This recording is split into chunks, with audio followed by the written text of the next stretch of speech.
I will show you why we must take care of our motorcycle. So, motorcycle is like we could press A, press B easily, not waiting for public transport such as BRT or BST or whatever public transport or Gojek maybe. Motorcycle is like a life, so and we needed motorcycle like maybe every day we go to campus, we get holiday or whatever. So first, taking care of our motorcycle regularly keeps it working well. Just the oil, check the oil pressure, check the tire pressure, and visit service shop often. If you don't take care of your motorcycle, the motorcycle can be slow, more use fuel, or maybe break down, which will break your board also. When you check the engine will be work well and very smooth, and you're feeling safe. Like use chain or brake or tiny tires before they become big and cost you more money. Maybe like your fenders or whatever. Third, regular care saves money in the long run. You might think that care costs a lot, but fixing the big problems from care will cost more than smaller work checks like oil change and brake check. So, care is a good investment. If you use regularly like brand like Yamaha, Honda, or whatever, its spare part is a lot of India. You can choose spare part like fake one, fake two, fake three, or whatever. You can modify the motorcycle to become handsome, like maybe the fourth, a good care motorcycle is safe and affordable to ride. Well, check brakes and good tires make you safer, especially on slippery road and in emergencies. Such as like if you're in the mountain, your brake can be very smoothly, you feeling safe, not like in the tire barrier. Taking care means taking off your safety too. Finally, regular care makes your motorcycle last longer. Like the price is slightly up, so not will be rusty very easily. Like your parents will be proud, and also will not break down your money as much as you expect. So maybe that way we must take care of our motorcycle. Assalamualaikum warahmatullahi wabarakatuh. Waalaikumsalam warahmatullahi wabarakatuh. Good morning, ladies and gentlemen. Have you ever thought about making a change, like exercising or studying more, or maybe reducing your phone usage? Well, but somehow you're doing the opposite. Yeah, it happens all the time. Maybe we think it's because of laziness, or maybe the lack of willpower, or maybe because we expect anything can be changed instantly, like flipping a switch. But in reality, success doesn't come from one big action. It comes from small, steady habits that we are doing every day. And today I'd like to talk how those small habits can actually make a change in our lives. By the end of this speech, I hope you can understand how those small efforts can truly make something big of a meaningful change in your life. Let's start with the first idea. Small habits shape our daily routines. Our daily routines maybe seems a bit ordinary, but they're actually building the structure of our daily lives. Think about it. We wake up every day and most of what we do each day has been automatic. Getting up, getting breakfast, and move through a pattern we rarely question. But those patterns build who or what we are becoming. For example, if you decide to read a book for just 10 minutes instead of just scrolling on Instagram Reels every night, that might not seem much. But do that for a year and you have read several books. And you thought you even realizing it. That's the power of a habit.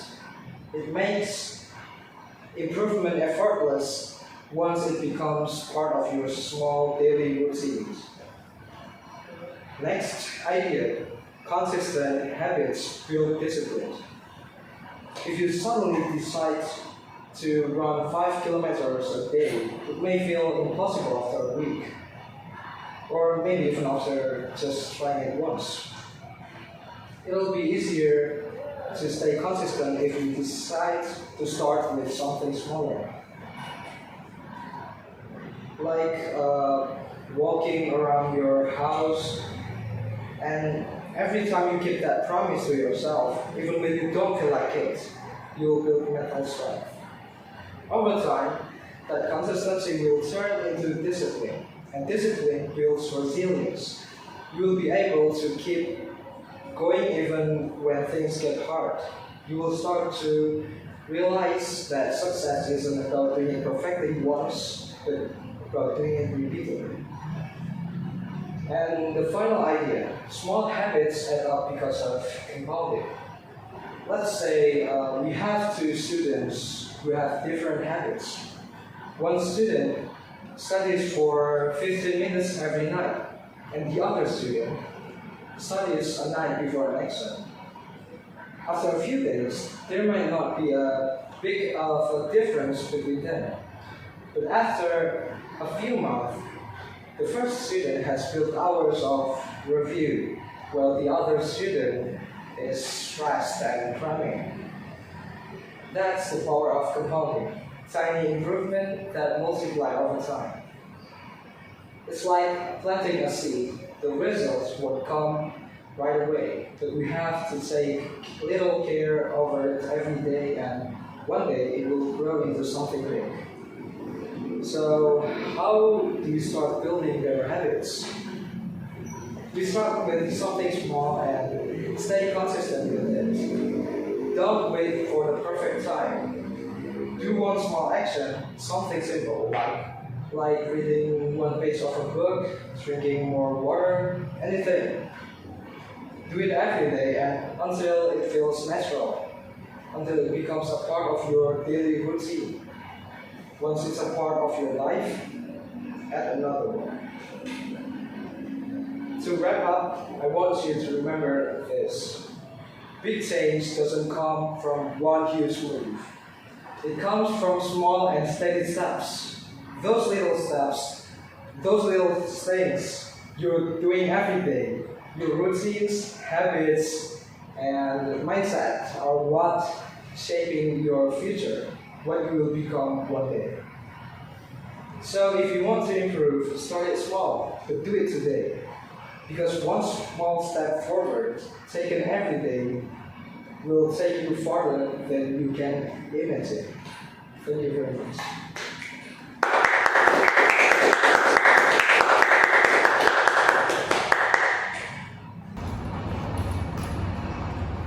Assalamualaikum warahmatullahi wabarakatuh.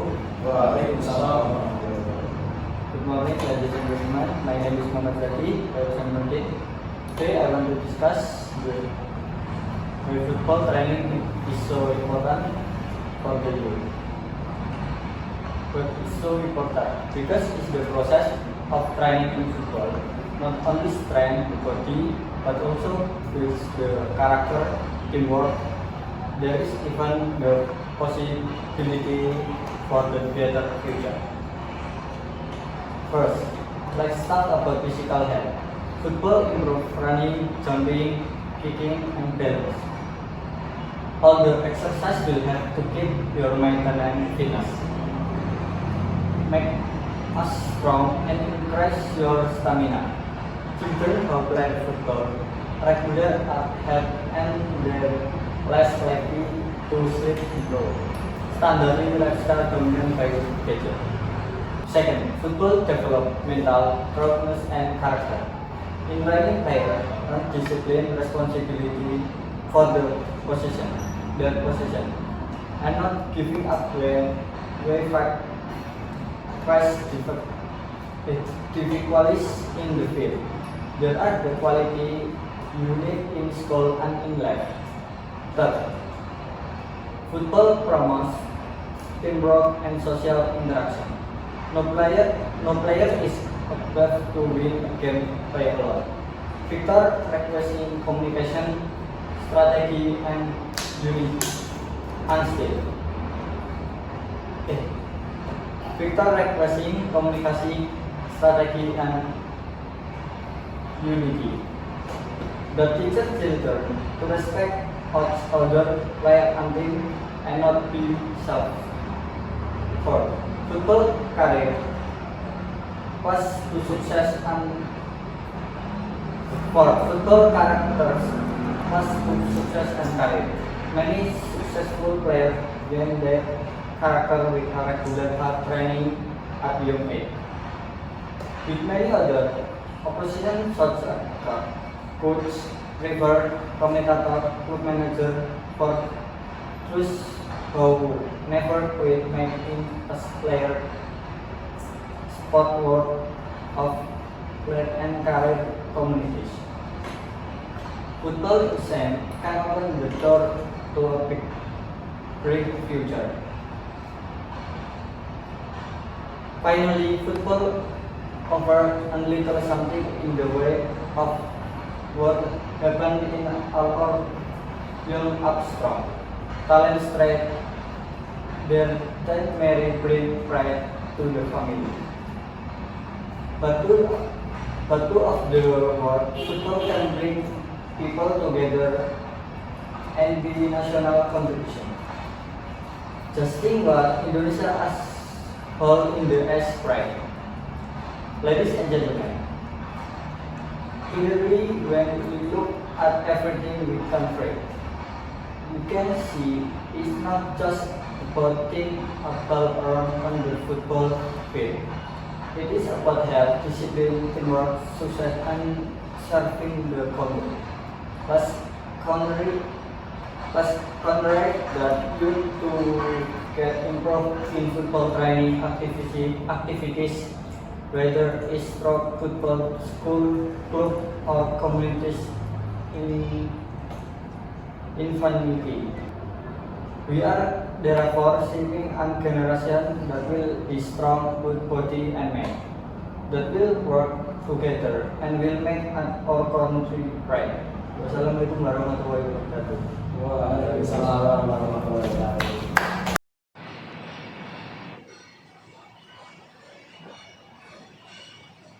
Assalamualaikum warahmatullahi wabarakatuh. Waalaikumsalam warahmatullahi wabarakatuh. Good morning, ladies and gentlemen. As we all know, our country, Indonesia, is a beautiful country with thousands of islands and its diversity and power. We need to acknowledge that this diversity we have, not only diversity between us, human, but our environmental, in that case, our endemic animals. Our people have been building and shaping this country. Even before this country gained its first independence in 1945. As you can see around you, this is a result of the development made by our predecessors. We can be proud of this development. Unfortunately, some of our people in other part of the country might not feel what we are feeling right now. Development has been decentralized in Sabah Island and other small islands, and even some of the regions in our other big islands like Kalimantan, Sulawesi, Sumatra, and Papua don't get the same chance and opportunity to enjoy the facilities we have here. Therefore, I want to make you realize that our development shouldn't be limited to Sabah. There are other islands in the country that have so much potential if we start building them. But as I have said, we also need to acknowledge the diversity in our environment, so the development has to happen without endangering our endemic animals in the process. Speaking about endemic animals, Indonesia has approximately 835 to 8,766 endemic animal species. These animals are mostly located outside of the island of Java, our center of development. This proves that development in Java that happened in the past was done without considering the environmental impact it caused.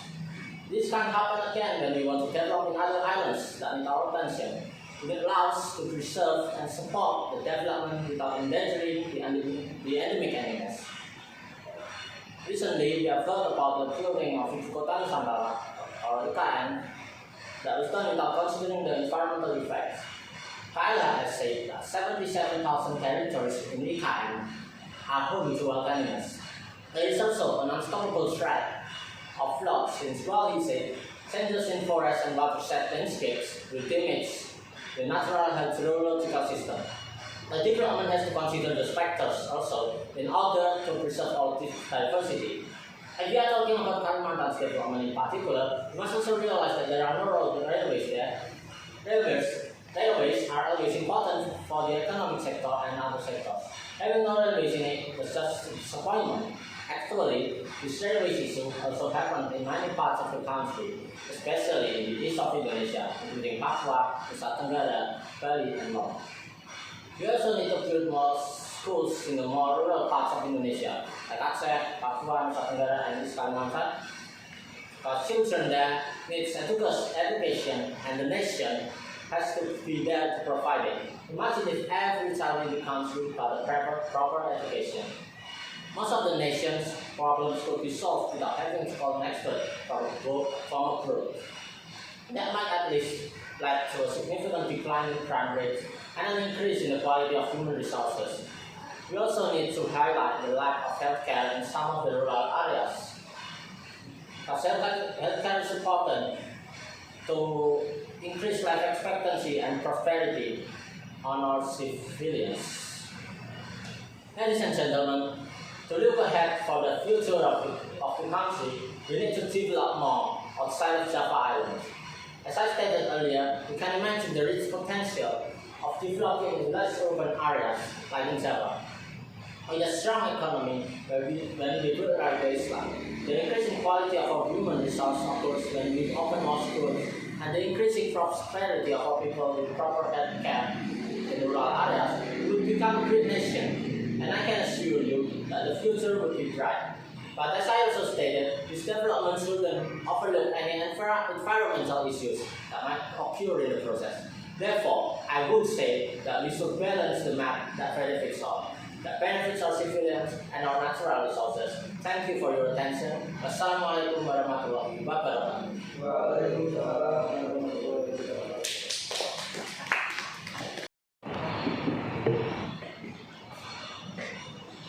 Assalamualaikum warahmatullahi wabarakatuh. Waalaikumsalam warahmatullahi wabarakatuh. Good morning, ladies and gentlemen. It's nice to talk with you today. So, you've seen something on your feed that made your blood boil or fill you with profound anxiety or simply propelled you to share it right away. Only to read a fact check letter that revealed the information was completely false. I'd wager that most of us have. We are living in the age of speed communication. Truth and fake moves at light speed. So, what I want to share with you is the important physical expression as our struggle against hopelessness. So I have straightforward aim to get you to believe